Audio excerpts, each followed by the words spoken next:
India gate Jantar Mantar है या India gate आंदोलन करने की जगह है? ये सवाल मेरे मन में सौरभ दास के स्टेटमेंट सुनने पर आए, क्योंकि वो इंडिया गेट पर आंदोलन करना चाहते हैं और वो इतना स्पेसिफिकली कैसे बोल रहे हैं। आखिर जंतर मंतर से कौन सी बात बोली नहीं जा रही जो इंडिया गेट से ही बोली जाएगी, या इंडिया गेट को निशाना बनाने के पीछे एक कहानी कुछ और है? आइए समझते हैं। इंडिया गेट को प्रोटेस्ट साइट बनाने की मांग सुनने में पहली नजर में लोकतांत्रिक और आकर्षक लग सकती है, लेकिन ये आकर्षण कुछ ही मिनटों में टूट जाएगा। देखिए, हाल ही में कॉकरोच जनता पार्टी यानी सीजेपी के प्रवक्ता सौरभ दास ने 5 सितंबर को इंडिया गेट से दिल्ली पुलिस हेडक्वार्टर्स तक एक बड़े विरोध प्रदर्शन की अपील की है। उनका तर्क है कि इंडिया गेट ऐतिहासिक रूप से बड़े प्रोटेस्ट का गवाह रहा है। ये सिविक स्पेस लोगों से छीन लिया गया है और अब समय आ गया है कि जनता अपनी पब्लिक स्पेस को रिक्लेम करे। ये बात सुनने में जितनी भारी भरकम और क्रांतिकारी लगती है, कानूनी, ऐतिहासिक और नैतिक नजरिए से उतनी ही खोखली है। सबसे पहले ये समझना होगा कि इंडिया गेट जंतर मंतर नहीं है। इंडिया गेट क्या महज एक आर्किटेक्चरल स्ट्रक्चर है? क्या ये सिर्फ संडे को पिकनिक मनाने या शाम को आइसक्रीम खाने के लिए खुला पार्क है?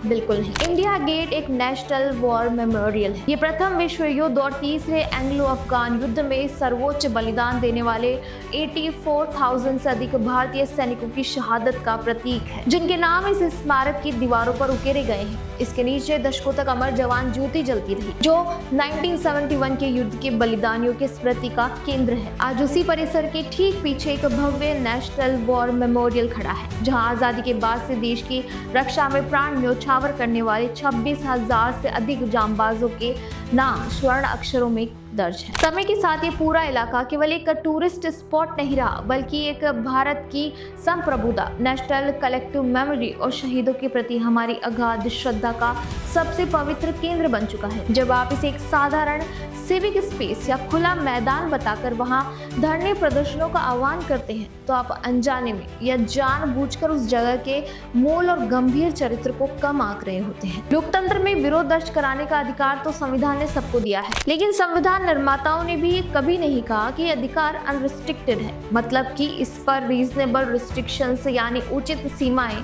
लागू होती हैं। और यही अक्सर संविधान की दुहाई देने वाले लोग आपसे छिपाते हैं। संविधान और आंदोलनों में बैलेंस बनाए रखने के लिए दिल्ली में जंतर मंतर और रामलीला मैदान जैसी जगहों को डेजिग्नेटेड प्रोटेस्ट साइट्स बनाया गया है। जंतर मंतर एक ऐसी जगह है जिसे प्रशासनिक और कानूनी तौर पर विरोध प्रदर्शनों, नारों, धरनों और मीडिया कवरेज के लिए तय किया गया है। वहाँ अनुमति की प्रक्रियाएं हैं, सुरक्षा व्यवस्था है और प्रदर्शनकारियों के लिए स्पेस ही स्पेस है। इसके अपोजिट इंडिया गेट कर्तव्य पथ एक हाई सिक्योरिटी सेरेमोनियल जोन है और वॉर मेमोरियल कॉरिडोर है। ये वह रास्ता है जहाँ गणतंत्र दिवस की परेड निकलती है, जहाँ विदेशी राष्ट्राध्यक्षों के स्वागत की गरिमा जुड़ी होती है और जहाँ 24 घंटे शहीदों का सम्मान नमन किया जाता है। सीधा लॉजिक ये है कि हर public space automatically protest venue नहीं बन जाता, नहीं बनाया जा सकता है। वैसे तो संसद भवन भी एक पब्लिक इंस्टीट्यूशन है, सुप्रीम कोर्ट भी देश की जनता का है, लेकिन क्या आप सीधे संसद के सेंट्रल हॉल या सुप्रीम कोर्ट के गलियारे में जाकर टेंट लगा सकते हैं? नहीं ना। तो फिर आखिर क्यों, जब प्रोटेस्ट के लिए जंतर मंतर है, फिर भी सौरभ दास को इंडिया गेट ही जाना है?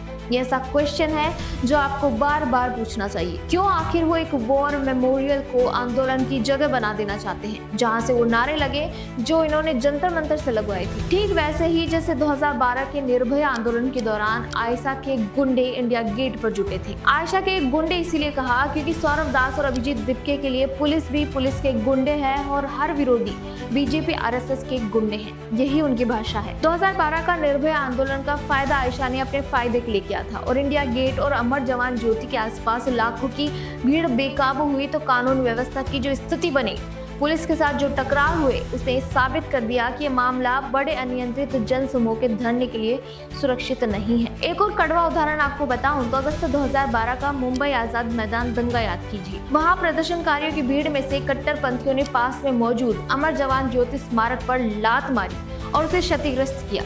उस अपमानजनक सीन की तस्वीरें आज भी इस बात की गवाह हैं कि जब वॉर मेमोरियल्स या संवेदनशील स्मारकों के बिल्कुल आसपास राजनीतिक या सामाजिक भीड़ को प्रदर्शन की खुली छूट मिलती है, तो राष्ट्रीय स्मारकों की गरिमा खतरे में पड़ती ही पड़ती है। शहीदों के स्मारक राजनीति, हंगामे और लाठीचार्ज और वाटर कैनन की नोकझोंक के अखाड़े नहीं हो सकते हैं। अब बात करते हैं इनके आइडियोलॉजिकल कॉन्ट्राडिक्शन की, जो अक्सर ऐसे मामलों में देखने को मिलता है। जब कोई दूसरा राजनीतिक समूह किसी संवेदनशील जगह इकट्ठा होता है तो यही राजनीतिक एक्टिविस्ट सबसे पहले संविधान, कानून की राज, पब्लिक ऑर्डर और सुरक्षा प्रोटोकॉल की दुहाई देने लगते हैं। लेकिन जब अपनी बारी आती है तो अचानक नियम, कानून, तानाशाही नजर आने लगते हैं और संवेदनशील राष्ट्रीय स्मारक, सिविक स्पेस रिक्लेम करने के नाम पर धरने का अड्डा बनाने की मांग होने लगती है। सिविक स्पेस को रिक्लेम करने का मतलब क्या है? नागरिक स्वतंत्रता का मतलब यह है कि आपको सरकार की नीतियों की आलोचना करें, अपनी मांगे रखने और शांतिपूर्वक अपनी आवाज उठाने की पूरी आजादी हो, और वह आजादी जंतर मंतर पर मौजूद है।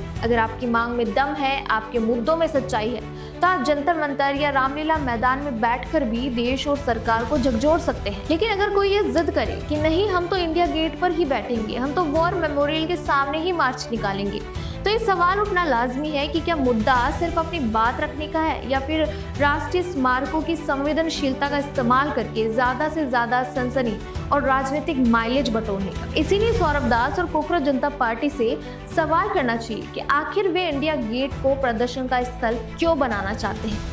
क्या शहीदों के सम्मान में बना स्थान उनको प्रोटेस्ट की जगह बनाना है, या शहीदों के सम्मान में बना क्षेत्र उनकी आंखों में खटक रहा है? डेमोक्रेटिक राइट टू प्रोटेस्ट अपनी जगह बिल्कुल अटल और जरूरी है, लेकिन हर राष्ट्रीय स्मारक को राजनीतिक मंच पर बदल देने का असीमित अधिकार किसी के पास नहीं हो सकता। सिविक स्पेस को रिक्लेम करने की बात और राष्ट्रीय स्मारक को प्रोटेस्ट वेन्यू बनाने की मांग, इन दोनों के बीच का फर्क समझना जरूरी है। सवाल ये नहीं कि लोगों को अपनी बात कहने का हक है या नहीं, सवाल यह है कि क्यों ये लोग हर राष्ट्रीय प्रतीक को पॉलिटिकल स्टेज बना देना चाहते हैं। क्यों इन जगहों की उनकी मूल भावना राष्ट्र, बलिदान और शहीदों की स्मृति के लिए सुरक्षित नहीं रखना चाहते। आपकी इस बारे में क्या राय है, हमें कमेंट करके जरूर बताइए। वीडियो पसंद आए तो लाइक, शेयर एंड सब्सक्राइब करना ना भूलें।